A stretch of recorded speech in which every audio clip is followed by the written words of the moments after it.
Hola amigos, bueno, hoy es 20 de mayo de 2020.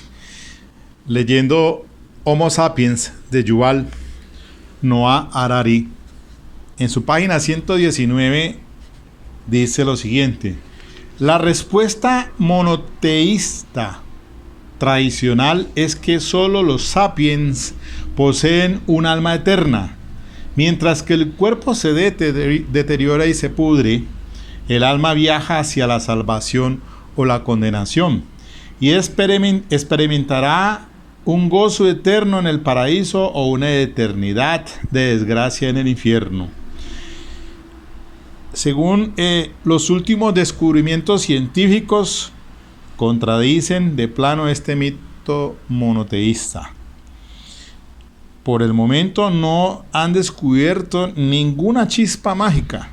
No existe una sola evidencia científica de que, en contraste con los cerdos, los sapiens poseen alma.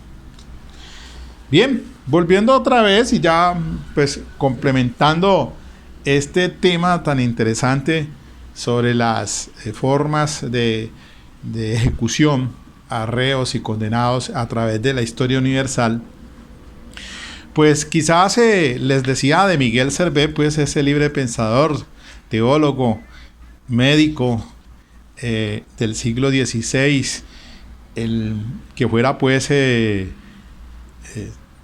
puesto de preso en Ginebra por Juan Calvino y que finalmente pues lo quemaron en la hoguera de esa forma cruel que les explicaba por el orden de la Inquisición.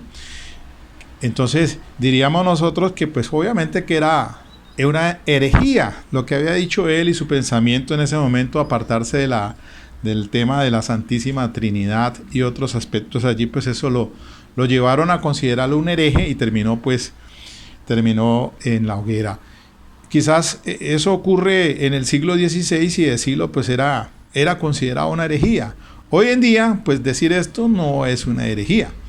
De hecho pues ninguno de los mamíferos, sean racionales o el homo, como considerado como el Homo sapiens, o los animales, pues se ha dicho que tengan alma. Nadie ha comprobado eso. Decirlo hoy no es una herejía. Decirlo en ese entonces era una herejía y seguramente Miguel Escobar hubiera terminado, o el autor de esta obra hubiera terminado en la hoguera como hereje.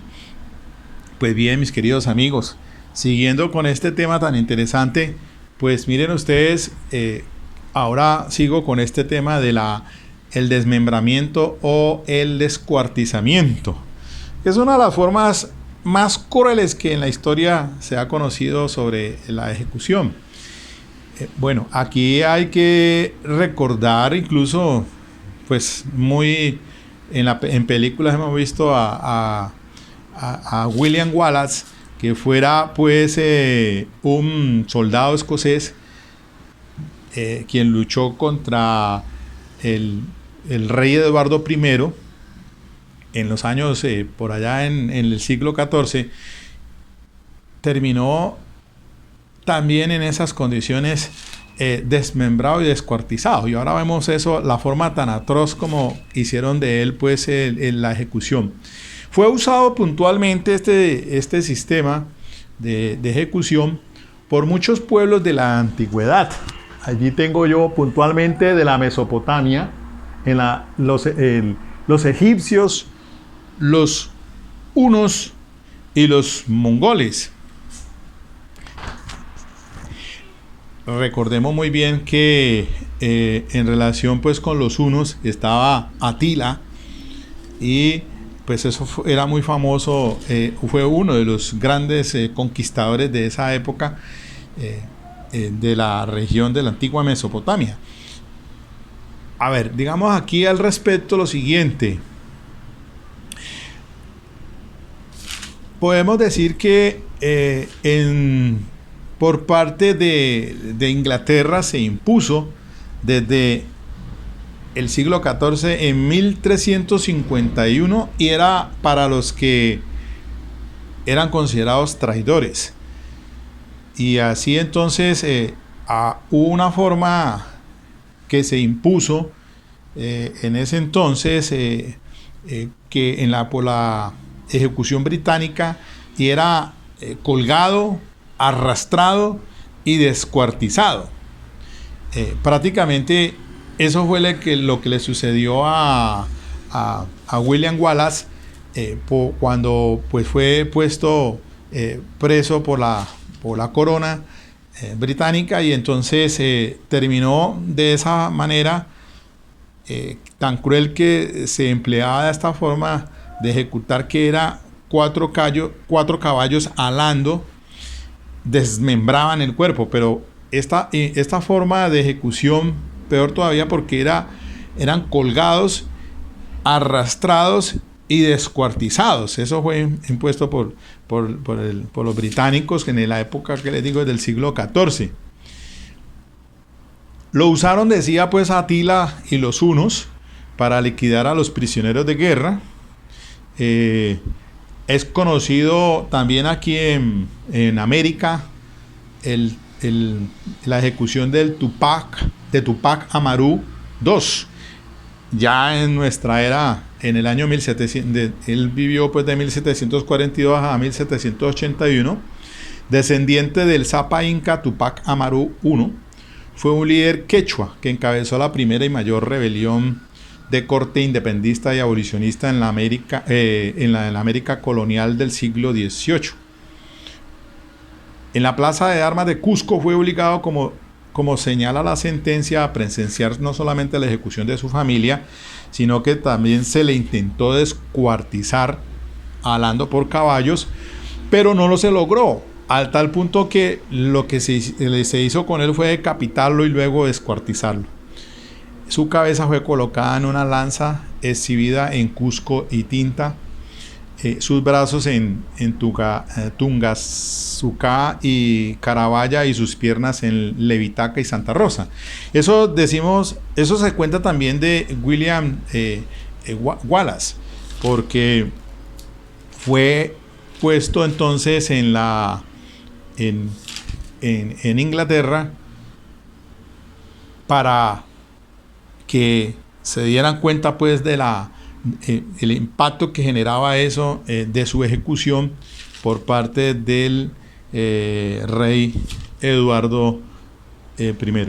La colonización de estados de Europa en América empezó a finales del siglo XV, después que Colón llegó en 1492 con el apoyo de la corona de Castilla. Ahí también se da cuenta que los colonizadores, pues, como en el caso que acabo de mencionar de Tupac Amaru, pues se utilizó esa forma. También se dan cuenta de esta forma de ejecución de François Rilhac, quien asesinó al rey Enrique IV de Francia. En la plaza Greve fue quemado en diferentes partes del cuerpo con hierros al rojo. La mano ejecutora fue quemada con azufre ardiendo, y en las heridas de las quemaduras se vertió una mezcla de plomo derretido, aceite hirviendo y resina ardiente. Después se le ató de manos y piernas a caballos y se desmembró. Sus miembros se quemaron y el cuerpo fue reducido a cenizas. Eso también pues cuenta en la historia. Esa forma pues muy particular de ejecución. Ya después tenemos hubo casos en estas de aquí les comento, por ejemplo, los que quieran ver, ahora en Netflix está una película que se llama Legítimo Rey.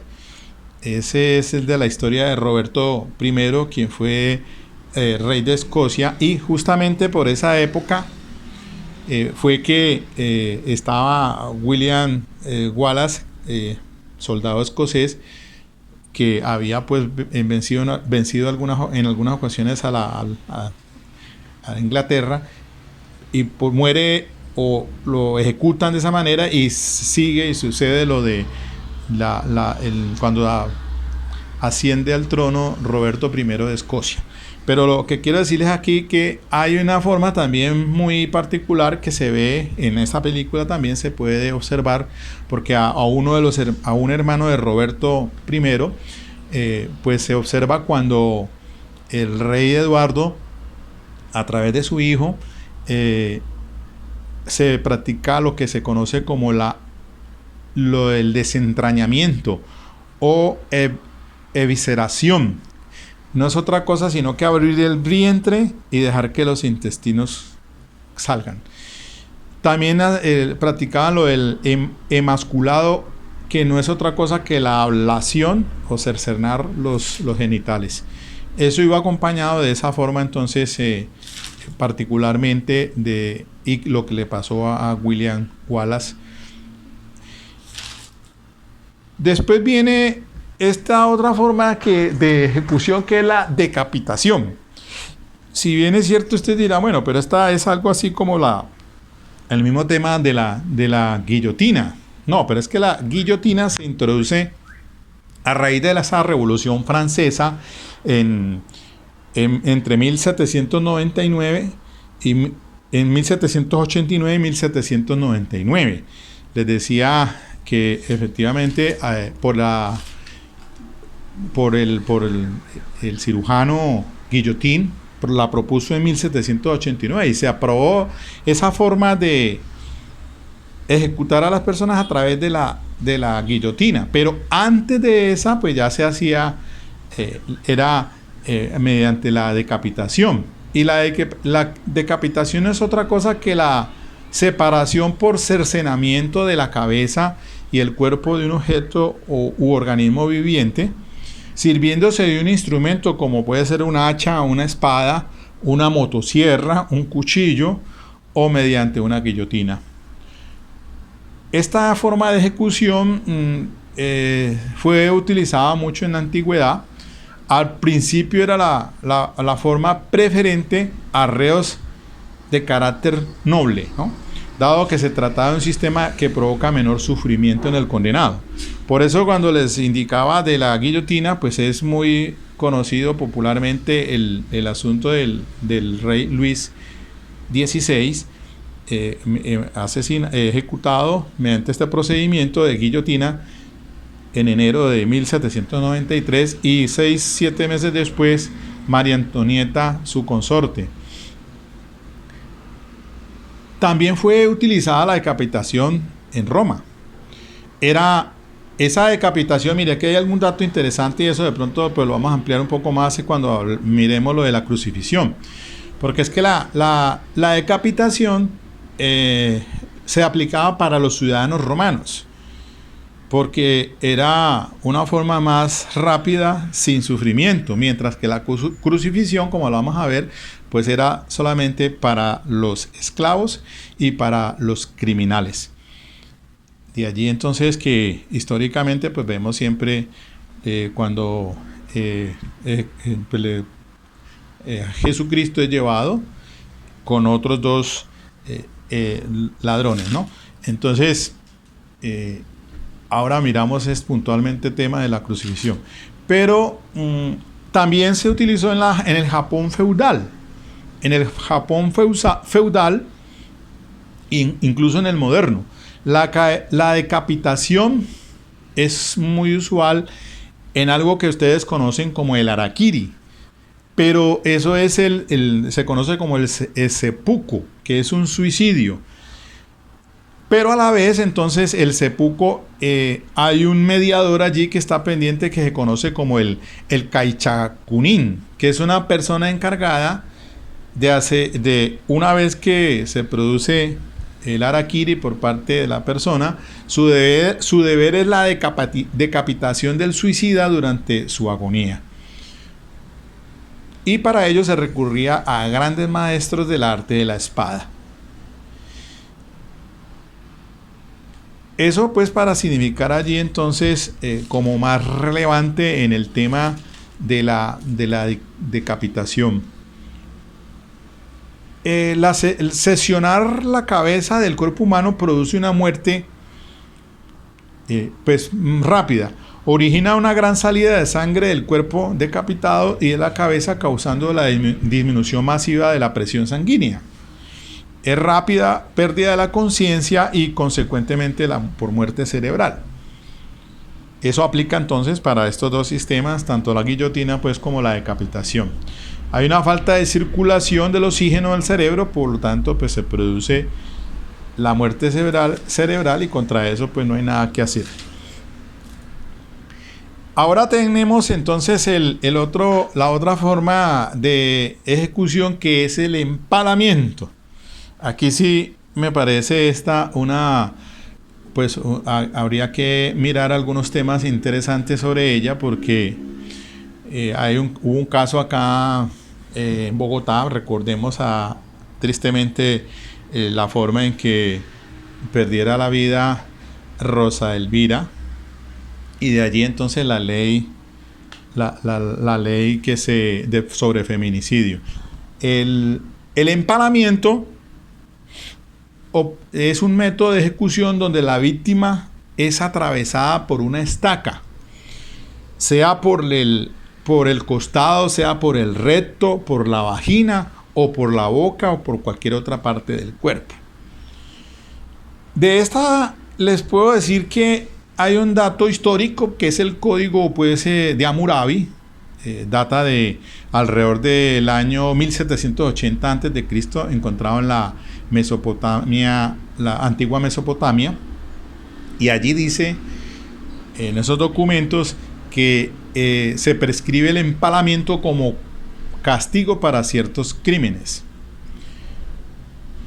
Y recordemos que la antigua Mesopotamia pues se basa la aplicación es en la ley del talión, ojo por ojo, diente por diente.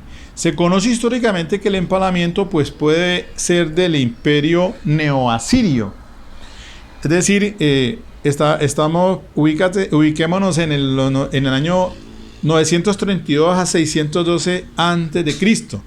Ya se practicaba ese empalamiento de los enemigos vencidos.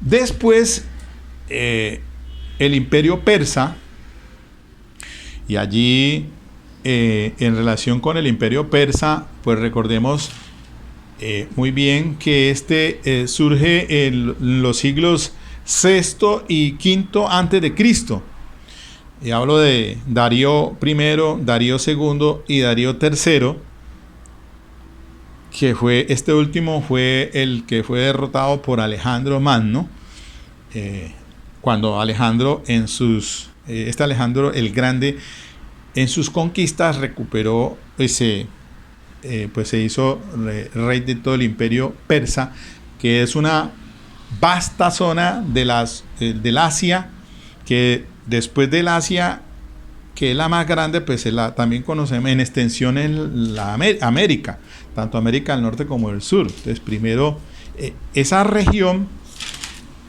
estaba el imperio Aqueménida.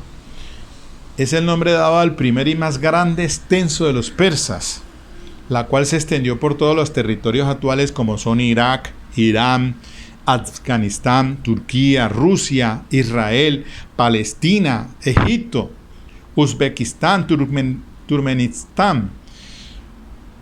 Darío I el Grande, 549 a 486 a.C.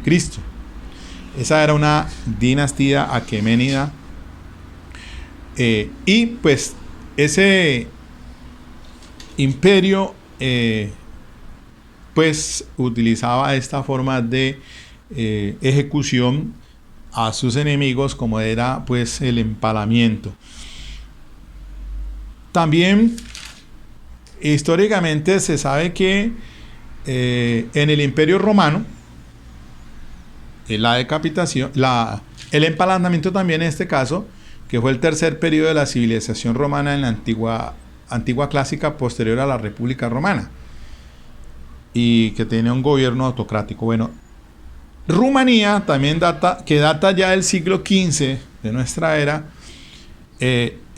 Allí se conoce de un príncipe de la Valaquia como Vlad Tepes o Vlad III o Vlad Drácula. Mire usted en ese dato curioso también, porque de allí es que se inspiró en la novela Drácula por parte del irlandés Bram Stoker en 1897. Pues este señor, este personaje, este príncipe, se dice que, según aparece en los registros, pues que había empalado a más de 23,000 personas en un día en la Valaquia. Era un principado rumano de la Europa Oriental desde la Edad Media hasta el siglo XIX. También se da cuenta de los conquistadores españoles, también empalaban a los aborígenes que les ofrecían resistencia. Y se da cuenta históricamente, por ejemplo, del líder mapuche Caupolicán, que fuera empalado en el año 1558 de nuestra era, en lo que ahora es Chile. Los mapuches son los araucanos, o un pueblo que habita entre Chile y Argentina. Y en este caso Caupolicán fue un toquí mapuche que lideró la resistencia de su pueblo contra los conquistadores españoles que llegaron entonces al actual Chile en el siglo XVI. También tengo datos de una tribu africana como los Zulú. Esa es entonces otra forma de ejecución muy en la historia universal. Y ahora sí, entremos a la crucifixión. Esa es una muerte lenta por sofocación. Miremos lo siguiente. Pues conocemos muy bien por la historia pues que de la Roma antigua, y sobre todo en la era cristiana, y más pues con el asunto de Jesús de Nazaret, que terminó pues crucificado. Pero miren ustedes, este es un método antiguo de ejecución que incluso sigue siendo utilizado en la actualidad por estos gobiernos: Arabia Saudita, los Emiratos Unidos, Sudán del Norte y algunos grupos de terrorismo como son, entre otros, el ISIS o también con esta sigla Daesh. Aquí, para detenerme sobre cuáles son las causas de la muerte, y ustedes van a ver que esta quizás es una de las, creo yo, que muertes más crueles que existe. Pues me aterra lo del empalamiento, obviamente, pero miremos esto. Dice que la causa de la muerte, dice: el tiempo necesario para alcanzar la muerte va de horas hasta varios días. Hasta varios días. Dependiendo exactamente del método empleado, el estado de salud de la persona crucificada y las circunstancias ambientales.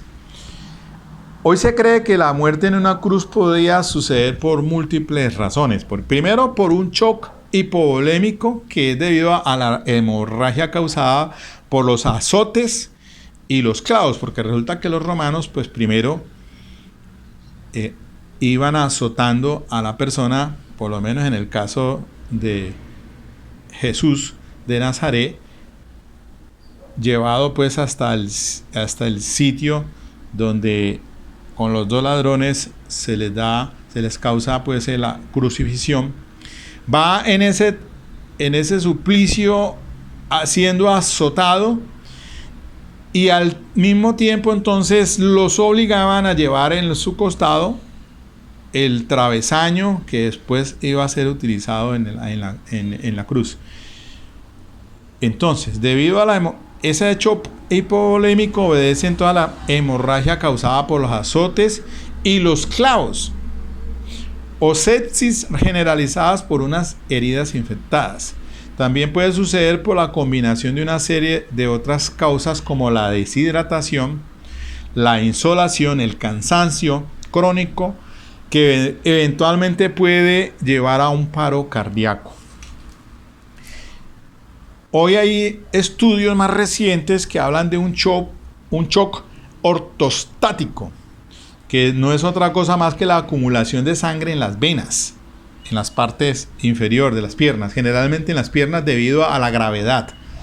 Si las personas están completamente inmóviles, un exceso de sangre que se acumula en las venas, que causan capaces de expansión y por lo tanto poseen una capacidad considerable durante la acumulación en la venosa excesiva, y hay una presión arterial cae, lo que reduce críticamente la cantidad y o salida de sangre es oxigenada que fluye al cerebro, y se produce el síncope y la muerte, que es la pérdida súbita y breve conciencia. Ahora mire, la crucifixión no estaba para los ciudadanos romanos, porque a los ciudadanos romanos los decapitaban, que era una muerte más rápida, pero esta estaba solamente para los esclavos y para los criminales. De allí entonces que por eso históricamente pues sabemos que quienes acompañaban en la cruz a Jesús pues eran dos ladrones. Miren que aquí hay que tener en cuenta que después fue abolida por Constantino, un emperador romano, ya en la era después para el año 300 después de Cristo. Constantino en sus leyes abolió, casi al final de su reinado, pues terminó aboliendo esta por ser una muerte cruel y a petición pues de los cristianos. Entonces abolida por razones de piedad cristiana, y se estableció fue la horca por parte de los romanos. Constantino, considerado como el 13º apóstol, porque toda la influencia de Constantino en la conversión, dicen pues, al cristianismo, y todo lo que él hizo incluso las iglesias hoy católicas orientales, ortodoxas, obedeciendo pues a todo ese la importancia que tuvo durante el reinado, el imperio de Constantino, que pues allí fue cuando ya entonces finaliza este uso de la crucifixión y se pasa a la horca. Les decía pues que actualmente están en estos estados o gobiernos. Les decía del Estado Islámico de Irak, también conocido como ISIS, pues es un grupo terrorista paramilitar insurgente, pues que lo utilizan también para torturar. Los romanos acostumbraban a flagelar, que es dar latigazos al reo durante el trayecto. Era obligado también a cargar el yugo de madera, les decía, que es el conocido como el patibulum o furca, sobre sus propios hombros, y luego usado como travesaño en la cruz. 4 soldados y un pretorio iban acompañándolo, y ellos tenían el derecho pues a que las prendas o sus pertenencias le pasaran. Además de eso, pues leyendo un poco más acá, era tal la deshonra, digámoslo así, de morir crucificado, que muchas veces no se permitía ni siquiera el cuerpo. Era por parte de los soldados, y vemos en pues de lo que conocemos de Jesús de Nazaret, que incluso cuando el costado atravesado por una lanza de un soldado, mirar a ver si ya había fallecido, pero no se les permitía, sino que debían permanecer en exposición. Pero no obstante, la situación con Jesús pues sí fue que se permitiera llevarse y se le diera sepultura. Y todo lo que ya pues conocemos de la historia de Jesús de Nazaret. Bueno, yo pienso que hasta allí en ese tema de la crucifixión.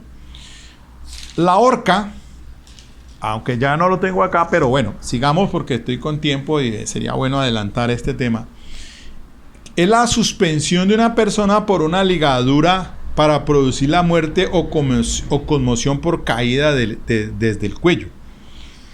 Es un método de ejecución, homicidio, también puede ser suicidio, constantemente, que es colgar a una persona tras rodearle el cuello con un lazo. Esta fue una forma de ejecución utilizada también por los persas, por los romanos, que ya, como les digo, después de la crucifixión los romanos la emplearon. Los persas, pues ya en la dinastía aquemeniana, Darío I, II, III, hasta cuando ya toma el poder Alejandro Magno, que también utilizó pues les decía lo del empalamiento, y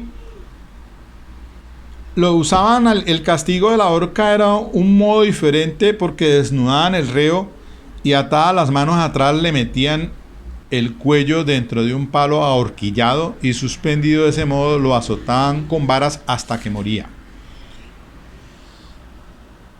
La horca puede provocar la ruptura del cuello.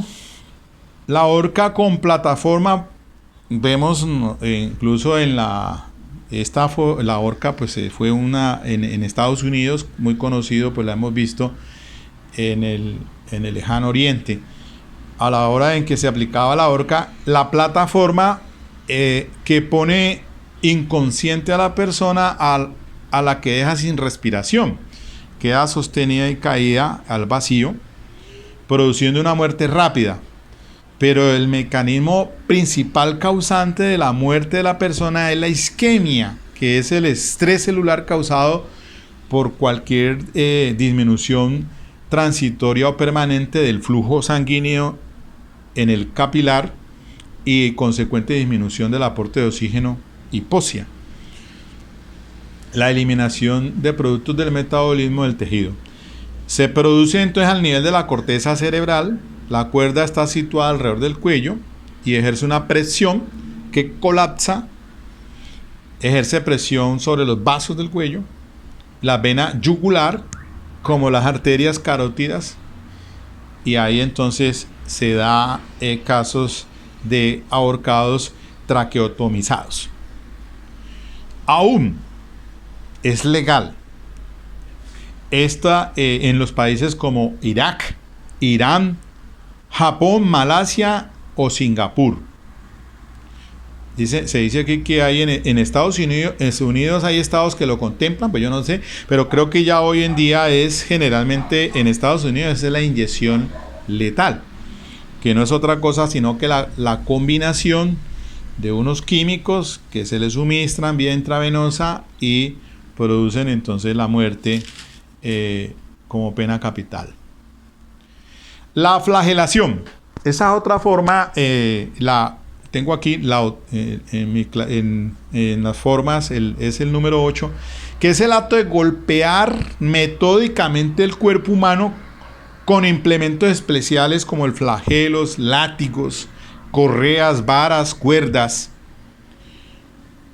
Los judíos dicen que en ese caso el reo sufría en la sinagoga ante 3 jueces y recibía 13 azotes con un látigo armado con 3 cuerdas. También en Grecia y Roma era más atroz y se aplicaba a los esclavos y los criminales condenados a morir en la cruz, ocurriendo muy frecuente que el reo fallecía era debido a los azotes, tal cual como vemos entonces que llevaron a Jesús en el recorrido hasta el lugar donde fue crucificado. En la Iglesia Católica la flagelación era también es conocida como una pena de autoaflicción disciplinaria, ¿no? Es flagelarse. En la Rusia zarista Sobre todo bajo el reinado de Pedro el Grande, la flagelación era una atroz forma de pena, de muerte, pues consistía en matar deliberadamente el reo a latigazos, los cuales no paraban de lloverle hasta que estuviera muerto. Dicen que la pena de flagelación o azote subsistió en Inglaterra y Dinamarca hasta el siglo XX. Por último, la lapidación. Este es un medio de ejecución muy antiguo también y consistente en que los asistentes lanzan piedras contra el reo hasta matarlo. Como una persona, se dice que una persona puede soportar golpes fuertes sin perder el conocimiento. Entonces la lapidación puede producir una muerte muy lenta. Esta se practica todavía en territorios localizados principalmente en países de credo musulmanes, África, Asia y Oriente Medio, donde se castigan las conductas que contravengan las prescripciones legales establecidas de acuerdo a la ley islámica. La Sharia, también conocida como Sharia o ley islámica, que es el cuerpo de derecho islámico, constituye entonces un código detallado de su conducta en el que se incluyen también sus normas relativas a los modos de culto, criterios morales y de su vida. La ejecución por este medio suele llevarse a cabo estando el reo cubierto por completo con una tela para que no vean los efectos. Está enterrado hasta el cuello atado de algún modo, mientras una multitud de personas le arrojan piedras. Esta fue pues muy extendida en los países de credo islámico, especialmente en países pues musulmanes, también en el denominado fundamentalismo islámico, donde la aplicación del Sharia es la única ley aceptada. Bien, mis queridos amigos, hasta allí entonces este recorrido histórico sobre, me imagino que quedan por ahí algunas que otras formas de ejecución, pero creo que estas son las principales para que ustedes pues se den cuenta entonces que esto a través de la historia pues ha sido la forma en que se determina la pena capital. Todo lo miramos que el Homo sapiens es lo más complejo que hay y hemos visto aquí que pueden obedecer a diferentes razones por las cuales se termina condenando en pena capital a una persona por razones ideológicas, razones religiosas, oposición de carácter político. Y esa es una forma de que se den estas situaciones. Miren ustedes que incluso se consideran pues dentro de una legalidad como tal. Y entonces los estados, pues cada uno tienen la forma de que se cumpla esa ejecución de acuerdo a lo que haya hecho la persona. No nos sorprende nosotros que cuando nacionales nuestros van a ciertos países como China, por ejemplo, y en el continente asiático van cargados de droga, pues estén casi que sometidos a una pena capital. Y entonces se han sucedido situaciones allí particulares. No nos sorprende mucho en Estados Unidos. Uno dice, bueno, un estado, una potencia mundial como tal, y que tengan en algunos estados la pena capital para ciertos delitos atroces. Pero obviamente que son culturas, las diferentes culturas que existen en la historia, porque no podemos, nosotros tenemos propiamente nuestra cultura latinoamericana, pues obedece a otra respuesta frente a ese tipo de situaciones, ¿no? Colombia, siendo abolida la pena capital o pena de muerte en 1910, no empecé, les decía, en el gobierno de Samper, que quiso revivir pena capital, pero que pues existen esos tratados internacionales de derechos humanos ratificados por el gobierno con ley 74 del 68 y ley 16 del 72, Pacto Internacional, Convención Americana, que son instrumentos internacionales a los cuales está sometido el Estado colombiano dentro de lo que conocemos como el bloque de constitucionalidad por el artículo 93 de la Constitución Política. Lo mismo el Código de Procedimiento Penal, ley 906, articula en el artículo tercero de la ley 906, pues señala todo lo relacionado con los instrumentos internacionales de derechos humanos. Entonces, nos queda es por reflexionar ya para cerrar este capítulo y decir pues que realmente, volviendo al tema de lo que se está tramitando en el Congreso de la República hoy, en esta pandemia del mayo de 2020, que está ya entrando a sesión de Cámara Primera y la plenaria, de si se aprueba o no entonces la cadena perpetua para los violadores y asesinos de niñas o niños. Una discusión que ya ha venido dándose de tiempo atrás, pero que hemos indicado pues que los instrumentos jurídicos están dados. La norma como tal, el Código Penal, señala pena de 50 para un delito grave y si es por concurso 60 años.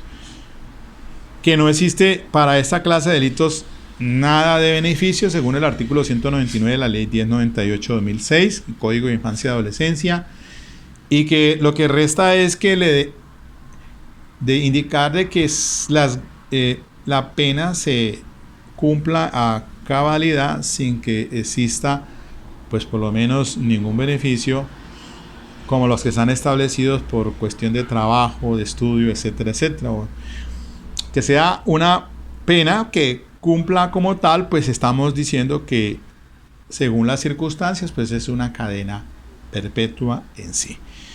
Entonces también que se apruebe, no es sino permitir también para que se abra el boquete, para que otro tipo de conductas desviadas de impacto y que generen un rechazo social terminen allí también. Les decía yo del feminicidio con el tema de Rosa Elvira, que aprobado pues esa legislación en su momento para el feminicidio o femicidio, como lo quiera llamar. Y si es así, entonces uno termina preguntando, bueno, ¿y por qué no se dice entonces si en algunos países asiáticos contemplan cadena perpetua hasta pena de muerte para los corruptos?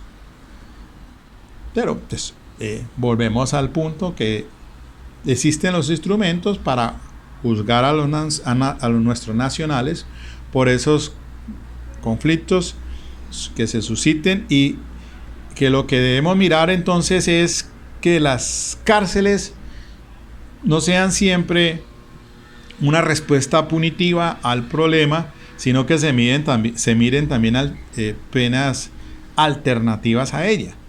Es una forma de descongestionar, de evitar pues ese hacinamiento, porque yo le he hecho ya un seguimiento desde la misma ley segunda de 1984, que fue la ley de descongestión carcelaria, ahora la ley 1709 del 2014, entonces imagínense, 30 años después, aquí las cárceles para 1984, cuando terminé, estaba graduado de la universidad como abogado, pues la cárcel de Villanueva en ese entonces, hoy Villahermosa, Vista Hermosa, como la quieren llamar, que de eso no tiene sino el título, porque ese es un centro que tiene 300% del hacinamiento.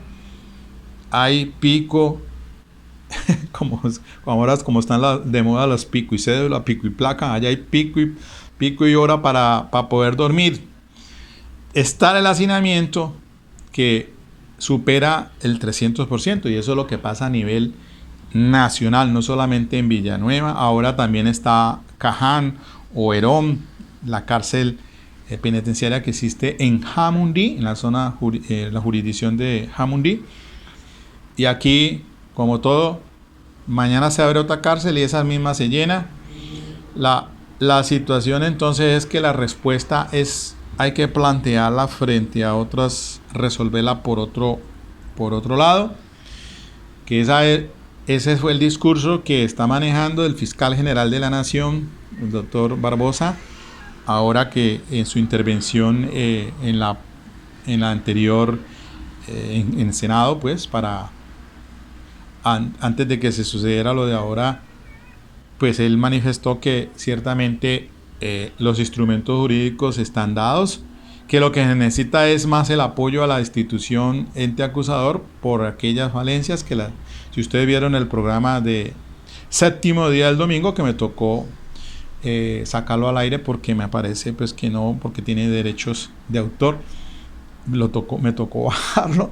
Pero es el caso pues que allí se ventiló sobre que las víctimas son las que en este momento están coadyuvando hasta de su propio bolsillo para que el investigador saque adelante y le entregue ese plan metodológico completo al fiscal para poder condenar. Pues ¿en qué estamos, por Dios?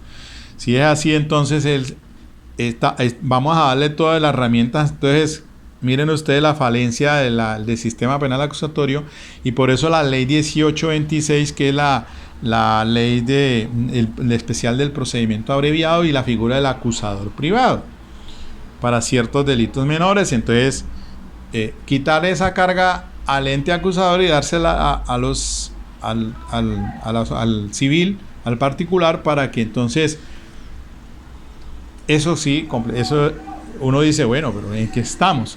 Si se sobreentiende de que el Estado es el que debe, pues él tiene, según el artículo 250 constitucional, cuando está ante algo que revista características de delito, pues impulsar todo a fin de esclarecer la situación. Pero si tiene fallas protuberantes del sistema, que cuando llegue a juicio lo que termine es en la impunidad, pues realmente no está haciendo nada.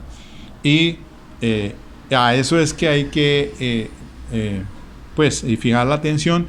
Incluso el fiscal general dijo pues que dentro de unos meses pues va a expedir algún tipo de resolución para que los fiscales, por lo menos para esa solicitud de medida de aseguramiento intramural, se haga solamente en casos excepcionales, que así debe ser, no la regla general, sino excepcional.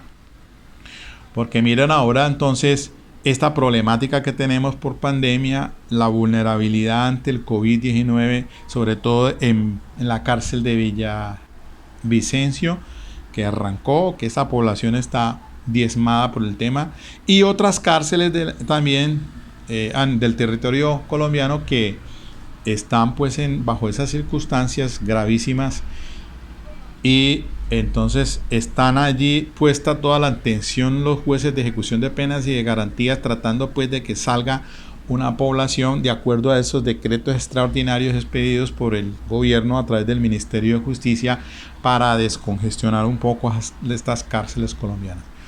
Pero allí no termina todo, esa no es la solución. La solución hay que mirarla en otro aspecto, buscarle de que como no es siempre el populismo punitivo, sino mirar entonces medidas alternativas para solucionar ese problema. Colombia es un país pues de tradición conflictiva, hemos tenido desde la misma época de la violencia, conocido pues desde que el asesinato de Jorge Eliezer Gaitán, conservadores, liberales hemos tenido problemas de narcotráfico, hemos tenido problemas ahora de los llamados paramilitares, hemos tenido cualquier asunto complicados, siempre temas de corrupción a la hora del día, infinidad de problemas que pienso yo pues que a eso es que hay que dirigir la atención, y los grupos, las mismas sociedades en grupos interdisciplinarios, buscarle entonces la solución a eso. Bueno, mis queridos amigos, espero que todo esto sirva de algo para reflexionar ahora en esta pandemia, en esta cuarentena obligada. Esperemos que por lo menos ya hasta el 31 de mayo, que como el gobierno dispuso ese confinamiento, pues podamos entonces empezar ya a salir, porque necesita mucha gente, realmente pues está en una situación económica difícil y complicada. Ok, mis amigos, hasta la próxima.